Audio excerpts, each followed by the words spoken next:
Yo, what is up, YouTube? We're back with another video. I hope you guys are having a wonderful, wonderful day. Today, we're going to try to cover a short little intro guide to team fighting for more of a team fighting comp. We're going to look at this recent SPL set. It's actually the finals from the fall phase, I think. And it's Ghost versus Radiance.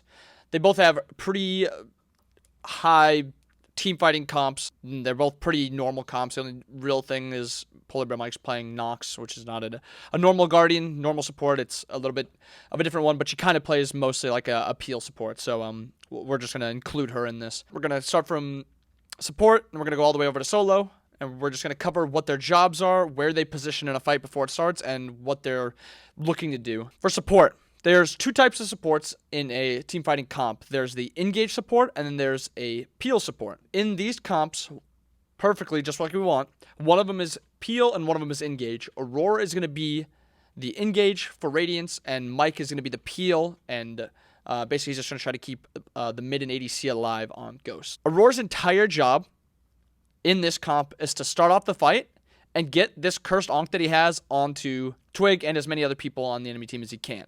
If he does that, that is basically his job done, as long as it's a good engage. Mike's job, on the other hand, is to sit back with the ADC in the mid and just CC and peel and sunder who's ever in front of him and just set up and peel for this mid and ADC as much as he can. So for both of these, Aurora's looking to play a little bit farther forward because he needs to be in blink engage range. So he's going to be the farthest forward for his team because he is going to have to look for something. Mike, on the other hand, even though he is tanky, he is not going to be looking to be the farthest forward. Him and Final can kind of pass it off back and forth. And it really doesn't matter too much with their comp because if either of them get gone on, the Hell's just going to 2 to cleanse them.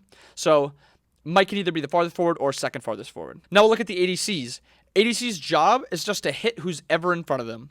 So in this scenario, Cyclone's just trying to hit Fine.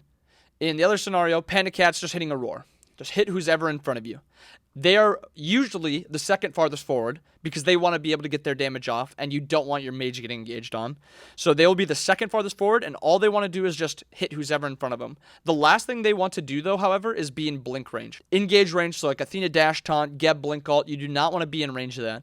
Being in range of Thor ult is a little bit different. There's really no follow-up to that, so being in range of Thor ult is just something you're going to have to deal with and just play around it. ADC just wants to stay out of blink range. Now the mid laner. The mid laner is usually the farthest back depending on the god they are playing. Or some teams, it'll switch it up and they'll have the ADC farther back than the mage. But for most teams in a team fighting comp, the mage is going to be the farthest one back. He's going to hit CC'd people by the support, or he is going to be hitting just whoever the ADC is hitting and kind of CCing and just trying to lock down and kill whoever the ADC is on. They also have to be really cognizant of the jungler because both them and the ADC can get one-shot by the jungler, but only they usually can one-shot the enemy jungler. The ADC won't really be able to one-shot them. For the most part, the solo laner is going to be gone on by the ADC, and then the mid just wants to be really aware of where the jungler is. And they are also 100% wanting to be out of blink range before a fight starts.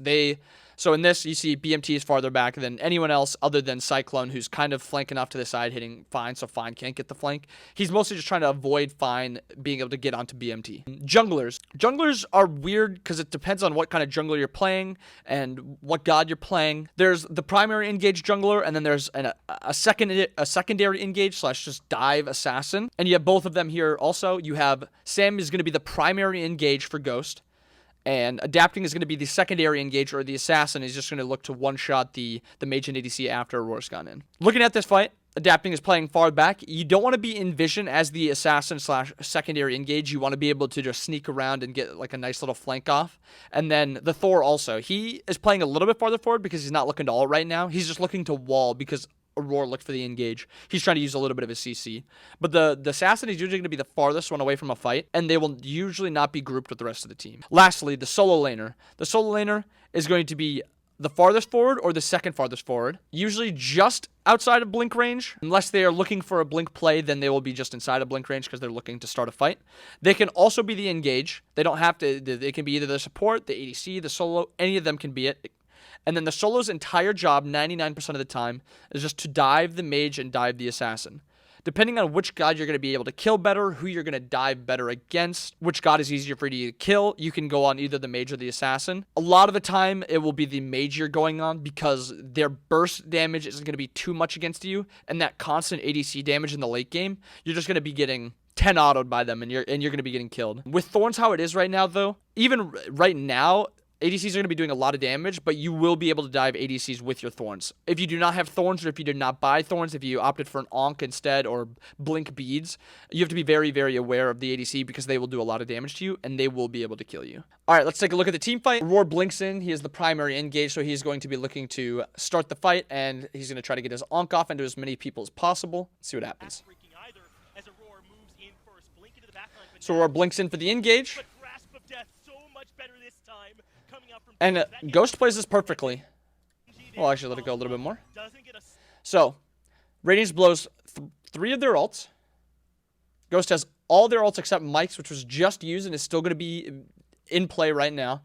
Mike peeled him out.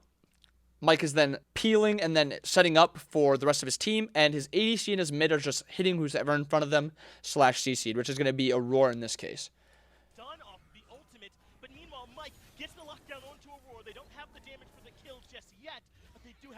And the secondary engage assassin thought he saw a spot. He, however, is a little bit too far forward. The rest of his team was disengaging, and he looked and went in. And he's going to be caught out for that. Now you have the second engage, or the primary engaged Thor. They are looking to take this fight now. He goes up into his ult, and he's going to be looking for a big start to this fight.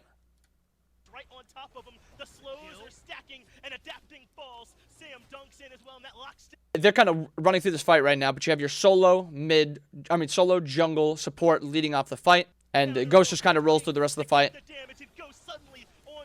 And that is how a peel / engage support is supposed to play in a team fight. This is kind of like a basic guide to team fighting.